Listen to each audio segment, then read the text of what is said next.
eventually, like, with the space that me and Ahmed are in, like, we'll eventually have to move to a bigger city, right? And then, what advice would you give to the youngsters who are trying to progress within their career, right? But they're kind of stuck in their hometown and they're trying to go somewhere else.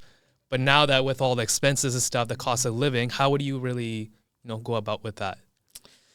My advice is to start a business, and it doesn't apply to everybody. Yeah. But for the person who's listening, who it does apply to, I think it'll be helpful for that person. I think you have to start a business. Yeah. I think it'll be very difficult to make it with a 9-to-5 these days.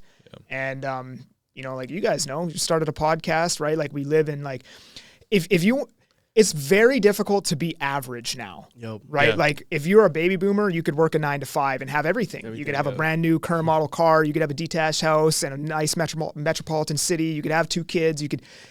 Now you can't do that being average. Yeah. But that's true. It's harder to be average, but it's easier to be top 1%. Because there's so many more tools available to help you get there. That is true. Right? True. Like if I want to learn how to start a YouTube channel or TikTok or whatever, I can literally just search that in YouTube. Yeah. Our parents would have to go to a library and search for a book for 30 minutes and rent it out. You know what I mean? And I think you hit the nail on the coffin. I think it's easier now to become successful given the tools that we have. Yeah. Like way easier. Imagine, like now I get stunned by the kids that are like 23, 20s are like doing these different ventures. They're trying new things. And I'm like, bro, when I was 22, I had no idea none of this shit. Nothing. Yeah. No idea. Like this was even existed. Yeah. I mean, the fact that people have like in the tip of the hands, I can just search up, like as you said, how to become a YouTuber. Watch a video for 20 minutes, it could give you ideas right then and there. Yeah. And that's such a great thing for people now to kind of engage into. But a lot of the time now where people are like, they're distracted by bullshit. Yeah. Like all the time. Like this is the devil. this can be helpful, but it can be the devil itself too. Right? But it's just how do you utilize it? But again, like what you said is a lot of people these days is like they're so distracted by bullshit and the image they can put forth because of social media is so prominent. But like, okay, how do I make myself a certain way to promote myself? But that's not how you're supposed to be utilized. No. And then one thing I saw on yours was the best thing you ever did was like quit drinking and doing drugs or whatever it may be, smoking or whatever it is. What would you give advice to the people that are out there that do struggle with this and then that constantly battle with like fitting in? But like for me to fit in, I got to fit in with this crew. But then for me with this crew, it puts me at jeopardy of like drinking or getting bad habits incorporated in my day-to-day lifestyle. If you feel like you have to fit in, you're in the wrong circle. Yeah. Right now you're forcing yourself to basically be somebody who internally you're not. Yeah. Right.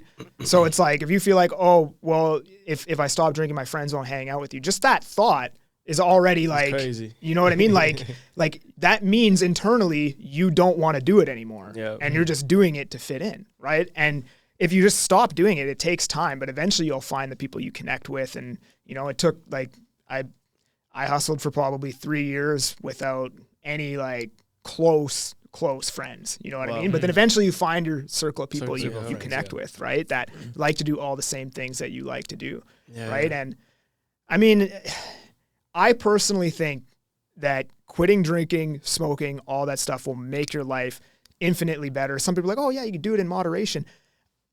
What's the point, man? I don't know. Bullshit, man. There's no point. It doesn't do anything for you. It doesn't. You know what I mean? It's like all it does, I guess, is just like lower your guard. Mm-hmm. So like you care less about the things you say and you have more self-confidence. But it's like you can just give yourself more self-confidence to begin with by like going to the gym and like. It's so true though. It's like if you, let's say you get high today. Guess what? You're going to get up tomorrow. The problem's still going to be sitting right in your face.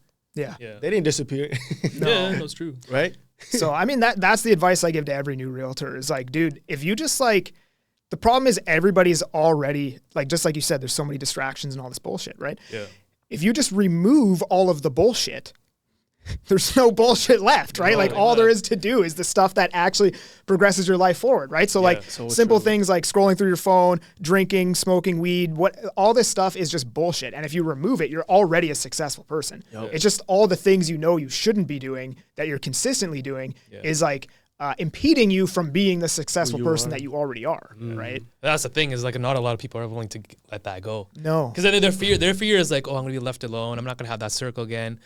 You know, they have that comfort, like have so many people around them, but just for the sake of just like all these distractions, right? It's just smoking, you know, drinking and all that shit. And then like, I mean, I'm pretty sure you know well enough too, Amrit, like when you're out of that space, you're by yourself. Like you're just literally, you don't have anybody that you can talk to besides if they wanted to be like, hey, you want to go hang out, get a drink or something like that. No, but like fuck, how many, I don't. but like you'll find out very quick, like how many people are actually there that are actually doing shit with their life. They're not distracted by all this stuff. And 100%. Heck, man, I think that's the reason. I mean, that's the one thing I personally like. This is kind of going to the mental health of men's side is like, not a lot of men are really focusing on themselves. No. And they're kind of like postponing their progression within, you know, just building themselves and instead of like entertaining with these type of people or just, you know, with the influence that they have. 100%. But what do you think you should be focusing on? Like what should young men should be focusing on rather than just, you know, these sorts of entertainment? Like early age too. Like yeah. Because that's when you get the development period, you know. Because it's like, I mean, there's a saying, it's like, okay, you can be 30 and undeveloped, right? You can have a lack of learning and all that stuff. Or, 30 undeveloped, you can have all the social life you can have. You know, you have friends here, your friends there, you can go out partying and stuff. Or you can be 30, you can be well-skilled, right? You'll have things going for you, but you might not have as many friends. Yeah. Right? Exactly. I think, like, you should... Maybe I've not used the word you should. I would. Yeah. Recommend that you no, it's true because like consume content from people you want to become. Yep. Yeah. And indoctrinate yourself into their beliefs, right? Yep. If somebody is giving you advice but you wouldn't want to be like them, then I wouldn't take that advice, basically, right? Yep. Like I'm basically the sum of all the content creators that I consumed for years before I got my real estate license. Mm-hmm.